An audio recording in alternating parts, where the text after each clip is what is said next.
The female body, on a worldwide consideration, retains the characteristics of youth much longer than does the male body. Less or fewer women have hardening of the arteries than men, the incidence of ulcers in men, and again, most of the deterioration and the signs of age show less in the female body than they do in the male body. There's more heart failure and apoplexy in men than there is in women. Women can usually hold their breath without deterioration of cell structure deprived of oxygen, and much more less suffocated than men. And women can usually endure cold weather on a general basis better than men, and can adjust to heat temperatures when their thermostat works correctly more so than men. Women in general at higher altitudes, like in the Andes Mountains and so, can usually carry heavier loads than men because the muscle fiber is toned better, and the amount of oxygen within the cell structures is greater than that of men. The female brain not only has a finer texture and more complex organization than that of the male, but relative to overall body weight, it is 1/4 pound heavier. There are fewer female baby miscarriages than there are male baby miscarriages. And during childhood, the female is mentally superior to male because the girl of 7, usually because of the rich thyroid hormones, has a brain capacity and a body capacity that dwarfs a boy in both mind and body. They're usually taller, more symmetric, and have better brain cohesion and function than does the boy. Women, in general, lose calcium, thyroxine, iodine, phosphorus, lecithin, vitamin E, vitamin B1, 6, 12, 2, 6, magnesium, manganese, iron, copper, zinc, and sometimes for some women this starts 2 weeks prior to the menses. You think about that. Calcium, for instance, stabilizes the nervous system. Phosphorus is found in all healthy, normal cells. Iodine causes the growth and maintenance of the thyroid gland, and this is why the thyroid gland in women tends to swell during menstruation. I give you another key so you don't run off and spend all your money at the doctor's. I repeat that. That's why the thyroid gland in women tends to swell during menstruation. Science has proven that the birth of congenital idiots increases when one travels inland where the soil and the food lacks iodine. Iodine is also an essential element for the maturation and maintenance of healthy female cells. What is very interesting is that not all women on this planet menstruate. Also, not all women on this planet have ever menstruated. But all women think that all women do. Let me also spend a little time with that concept. Most Hindu women do not, and definitely did not, menstruate. One of the last famous Hindu women to achieve prominence on the world stage was Indira Gandhi, who, until she started doing certain things and making certain practices as she toured the world, readily admitted she had not suffered a menstrual period until she began to do these things. Had she would followed her religious undertakings, maybe it never would have started. Most ancient African or Kemetic women did not menstruate. Not Belkis, not Apatia, not any of the so-called queens of Africa seemingly did once they began to have knowledge of self. The Oracle of the Delphi, according to the Greeks, were a group of women who pontificated and led Greece through its heyday. It was not led by the warrior men. They did the fighting. The thinking was done by the oracles, and many of the oracles were females. They are said that the oracles did not menstruate. We hear a lot of talk about the Amazon women, the Teutonic women, the female Gauls, the West African Watetas, the East African Bossamans, the Andambes of the Congo. Most of these oceanic women and most of these Kemetic women did not menstruate. These women were the strong women of our history. And in many cases, they could grow to be 7 and 8 feet tall. That's why amongst the Watusi and the Watusi women, when they told you of their diets and things that used to be different, they have some of the most tall, or the tallest women and persons, in fact, on earth itself. The Old Testament said, and the ancient Hebrews said, that menstruation was unclean, and that a woman should be confined until cleansed of her issue. But understand again, a lot of that book was tampered with by a patriarchal society, and if you're not aware of that, and I think most of you should be, then we have a lot of interaction that we could go through. With the advent of monogamy, and now I'm thinking about Africa, monogamy, by what we would call the Christian forefathers who wanted their church to really flourish, came the taught, learned sensation that menstruation was correct, menstruation was necessary, and was the woman's paying for her sins for having made Adam eat the apple and now must also bear her child in pain and affliction. And many of you bought that, didn't you? I state to you that menstruation is not a cleansing process. It is only the result of the deterioration of the egg, unfertilized, and that men have perpetuated a myth that women collectively have bought, and I can at least begin to forgive some African Kemetic women because they didn't have too much of a choice. In their old habitats, in their old lands, many of them, as I say, were taught better. I'm going to now talk to you as adults, if I already haven't, and I hope again you will accept these things with an adult mind, and then on the Q&A, talk to me, question me if you will. The whites is a street slang for a term called leukorrhea. It is an issue, a secretion from the vaginal area which women sometimes suffer from. If the womb becomes catarrhal, has mucus, has a cold, the whites is one of the results. The inflammation of the uterine lining produces, in many cases, menstruation, and many things can cause that, as we shall talk about. The fluids lost in leukorrhea, or colloquial on the street, the whites, are important vital substances. Lipoids, alkaline lactates, natural sodium, potassium, calcium, plus brain and nerve foods in the form of lecithin.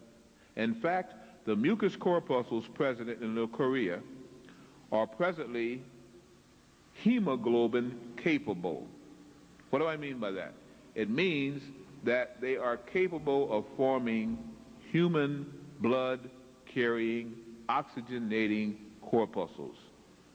So not only does a woman then suffer the menses, but if she also has leukorrhea, she is constantly losing the ability to build life-giving blood cells, which anyone knows without that the body does what?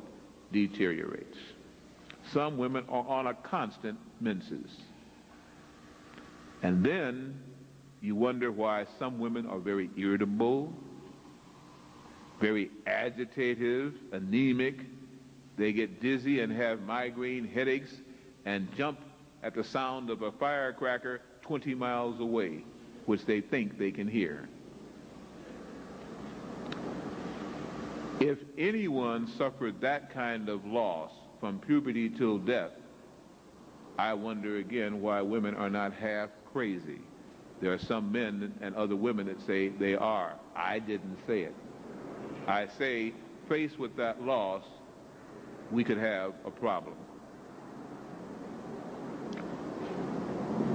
I state that if the menses was cessated, if it stopped, if the blood loss and even the alkaline lipase loss was ceased and stopped, then not only would women be very strong, and they wouldn't be intuitive, they would be psychic, but they also could give birth to babies without a man being anywhere around. And there is the key to your problem and your problematic solution.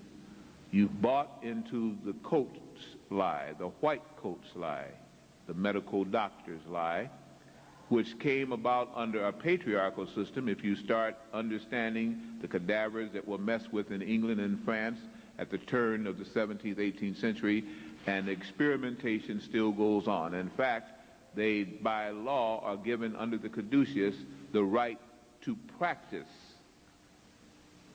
And the practice is upon, in many cases, you as females. There was a theory called the Ovist theory, spelled O-V-I-S-T, pronounced Ah. It was proven, not postulated, I repeat, proven by Professor Jacques Loeb of Stanford University, that the embryo develops from the egg alone and does not require spermatozoon. Did you hear what I just stated? According to Professor Loeb, you can make a developing embryo to become mitigated and go into first, second, and third trimesters of birth without the need of the male sperm, under certain circumstances. The prevailing medical theory is one of epigenesis, and it says, again, that you must have the union of sperm and egg in order to produce and in order to get pregnant. Maybe. To start this and give it practicality, we have to go back to a basic concept that some people still are not sure about. I state that women had to have been created before men, or formed before man, because you cannot get a man from a man, you cannot get a woman from a man, but you can get a man from a woman, and you can get a woman from a woman, and think about that. Any problem with that statement, that compound complex sentence? I don't have one. This is what the old church, the Church of England, and under King Constantine and the Bishop Eusebius, the Church of Rome, had to get rid of and had to change. The last honesty amongst Caucasian principalities dealing with Christianity, and especially Catholicism, came with the onset of the Greeks, who broke away into the Greek Orthodox Church because they got tired of the lies that were being formed and wanted to continue with some semblance of truth from the Greek society, the last time when the Caucasians told truth.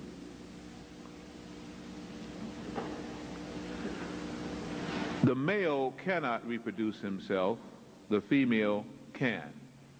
What does that mean if carried to the furthest extent? It means that if the woman also could decide whether she was going to produce a male or a female, the race of man could cease to exist, as we now understand it, as a double gender. That, at one time on earth, was a tremendous problem. The universal cosmic egg theorem is that a cosmic egg was created, and from that generated everything, and that in the egg still is the semblance of first creation. Things start from an egg, whether it be a hard shell finish or a little ovum attached to the uterine wall. Which came first, the chicken or the egg? In 1975, they connected a vibrational detecting device to an unfertilized egg, and they got a rhythmic pulsing beat just like that of a human heart or pulse. What is generally an unfertilized egg? Somebody kind of share with me quickly from the audience. What's the difference between an unfertilized egg and a fertilized egg? Chicken didn't mate, no males around. Yet they have detected, and that experiment has been tried and tried again, some kind of rhythm or pulse within that egg itself. They also found in vertebrates, those that have a central vertebral column again, a spine if you would, that on the phases and oscillations of the moon, that pulse varied, but was always even more intense. The acorn, which has a seed, a phylum of vegetable and plant, contains everything in it that the seed needs to become a mighty oak, including a print on its phloem showing what it's going to look out when it matures, what it's going to look like. Isn't that interesting?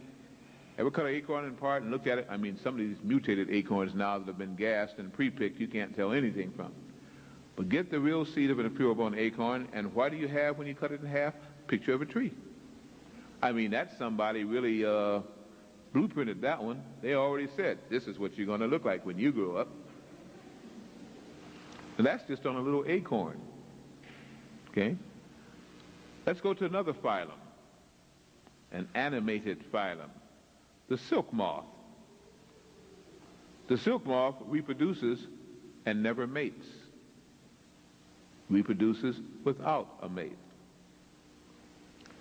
The lowly aphid reproduces without a mate. And as the ancient Egyptians tried to point out, the scarabus beetle reproduces without a mate and can shed its skin and goes along every 7 years quite well. It dies when it does mate. And if you remember, on the Ankh and the scarabus, you found in your Valley of the Kings, and you found again amongst the pyramid and on the Sphinx itself, that sacred symbol of the scarabus. They were trying to convey something. Most of us have forgotten or never knew what they were trying to convey. Dr. Edward Bischoff, MD, started this modern theory of epigenesis in 1854. I want you to jot down that date because people think this has been going along for a long time. It has not. That's close to the turn of the century. Dr. Edward Bischoff started the theory and the story of epigenesis in 1854. That is, that the zygote and the uterine development by union of sperm and egg was the way that humans get started. The first trimester after fetal conception. Before Bischoff's theory became accepted, and understand, it was presented on a paper as a theory, not an accepted fact. Later on, males and those who study under males have made it a fact that this is the way pregnancy starts. For centuries, people before that had believed in the theory of parthenogenesis. I repeat, parthenogenesis, and they even created under Grecian society, which had adopted and stole from the ancient Nubian society, the Parthenon. The idea for the Parthenon was not Greek. The idea that a temple toward bringing in gods was already being utilized on earth, and parthenogenesis, or virgin birth, was acceptable and was the more immaculate, wonderful way. All of your ancient gods, so-called, or avatars or presentors, were said to have been of what? Virgin birth. Now we laugh at that. We lose so much in the vaginal uterine tract conceptory and bringing to term trimesters that there must be a better way. We have just forgotten that there was another way. In the year 1955, 4 prominent British doctors of medicine, and I like to use this amongst college students because when you say British doctors of medicine, then it makes it okay. Dr. Stanley Balfour Lynn, Dr. Bernard Camber, Dr. David Wine Williams, and Dr. A.E. Morant all studied some 10 classical cases of virgin births and agreed that all 10 of them were real, that in some way parthenogenesis, bringing to birth without the union of sperm and egg, had occurred in all 10 of those cases, bar nothing. The most famous or classical case of virgin birth was by Mrs. Emma Marie Jones, a German woman who during the height of the war, World War II, 1944, had been locked in her castle, a big estate, because it had been bombed, and everybody thought that everybody inside had been killed. And so for 17 months she stayed in there. She was not pregnant when she went in. When she came out, she was 9 months pregnant. There had been no men in there. There is another theory, the Ovist theory. The Ovist theory, pronounced Ovist, again, was named after the Roman poet and writer, again, of lovemaking and metaphors and so, Publius Ovidius Naso. By the way, I use him because he was a black man. Don't misunderstand. You cannot go to a so-called race of people and state whether or not, if they came from a certain country, they were black or white. All Romans were not white. In fact, most Italians now are mixed bloods. This theory was proven by Imhotep. This theory was revitalized by Pythagoras, again about 2500 BC. It was scientifically demonstrated again by the American biologist, Professor Jacques Loeb, Stanford, in the 40s. And utilizing artificial parthenogenesis in biological labs, this doctor once again proved the old Ovist theory was true, that the embryo develops from the egg alone and does not necessarily require spermatozoon, and that is the correct way. Here is the key. Hear it carefully. I usually speak pretty slowly when I'm giving lectures that are emphatic. Please hear what I'm saying and not what I didn't say. Varied forms of energy, in the forms of radiation from any source, and including radiation from both the sun and the moon or other heavenly bodies, can produce hormonal, chemical energies that will induce in the female zygote, when prime, development of a female cell that will initially divide itself and proliferate through terms. And any developing fetus therein will reach term, no matter what that term is.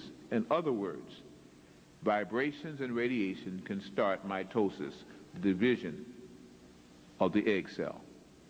That's the only reason that the sperm can also do that. It is not the sperm penetrating the egg that does it, releasing its DNA, Y chromosomes. It is the vibration of that sperm, because as you realize and you've read, literally millions to billions of sperm cells die out and never make the grail. What they do is to simply die out because their mobility, their energy level, their vibrational rate is not strong enough to excite the ovum or the egg. The one that does make it, after that, everything is over. Look how many it takes to do one act. Consequently, it is understood that it is the vibrational rate, the amount of energy or radiation that causes that, and the sperm cell is only one possible conductor of such energy. When we start thinking and talking like that, we have to begin to say, well, if that is the case, what is the reason now while many women do not get pregnant until they have a man, if you're talking about something that is so preponderous and so wonderful, Dr. Blair? I state you have to begin to go back into one of the true histories of our planet, and this is where you begin to run into the problems, the challenges, and I love the challenge. At the beginning of this phase, let me explain that hermaphrodites are dual-sexed. Anybody who's hermaphroditic or hermaphrodite has both sexes.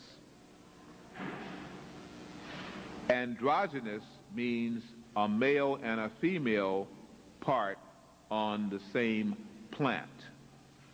So what would happen under androgynous takings in the plant kingdom happens in the hermaphroditic undertakings in the animal kingdom, and that has been referred to as parthenogenesis. Are you still with me? All right. High alkaline diets, enzymes, fresh juices, plenty of chlorophyll, oxygen-containing foods, along with deep breathing and exercises, shortens the menstrual cycle. Did you hear what I just stated to you? High alkaline diets, freshly squeezed and freshly run fruit and vegetable juices containing enzymes and life force, heavy chlorophyll containing products. Chlorophyll allows you to do as the plants do to some extent, become photosynthetic. You can change light into usable energy and energy into usable light. High chlorophyll containing diets, plenty of exercise, plenty of deep breathing reduces the menstrual cycle.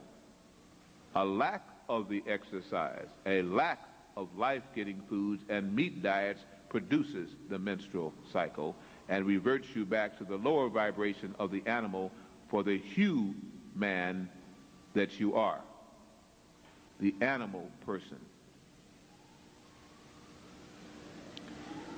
Most athletic women find a wonderful, horrible thing that happens to them. Boy, Blair, you can't get your stuff straight. Wonderful, horrible. What a way to put adjectives together. The wonderful thing is that they find that they don't suffer through the monthly menses, and they may even skip months and even have at the most a 30-hour menses. The horrible thing is they think they're pregnant or worse. That's a wonderful, horrible sensation. Women then, of course, as they have before, then go to the doctors to get straight. And they do.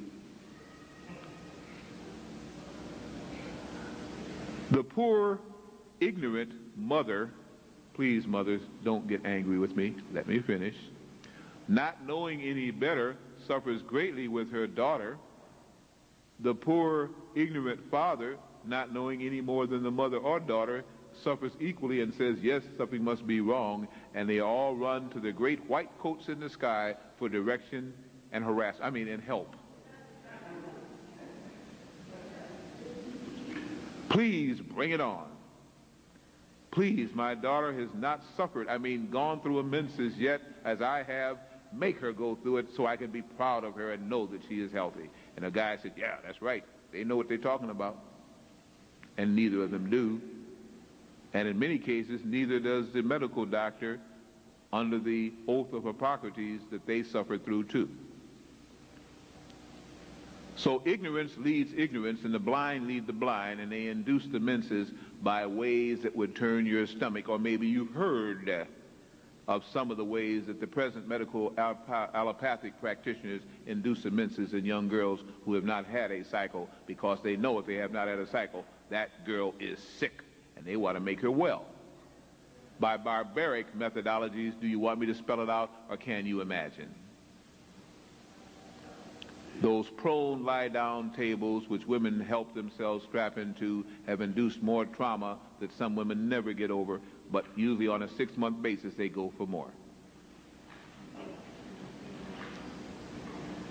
Not only sulfur and drugs that are caustic to epidermal tissue are administered internally to a woman, but solutions and devices are inserted that can even tear up the womb in the best practitioner who has loving tenderness on his or her mind.